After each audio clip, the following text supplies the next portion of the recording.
এই সেই ভাইরাল ওয়াজ আসলে শুনলে কিন্তু কলিজা একবার ঝাড়খার হয়ে যায়। আসলে আমরা একবার মনে এমন ভালো লাগে শেয়ার করি। গরিব হয়ে গেলে ভালোবাসা থাকে না, অসুস্থ হয়ে গেলে ভালোবাসা থাকে না। চোখের কোনায় যদি ময়লা হয় বান্ধবী তাকায় না, তোর চোখের কোনায় ময়লা। নাকের কোনায় যদি ময়লা হয় তো বন্ধু বান্ধবী তাকায় না।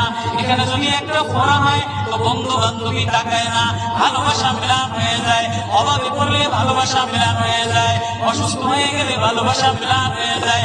আল্লাহ বলে আমার কোনো অসুস্থ, আমার কোনো অসময় গোলাম, জামা ময়লা হয়ে গেছে, চাদর ময়লা হয়ে গেছে, হাসপাতালের কোনায় হাসপাতালের ফ্লোরের মধ্যে ভরা, গার মধ্যে ঘা দিয়া ভরা, লিভার নষ্ট হয়ে গেছে, দুর্বল হয়ে গেছে।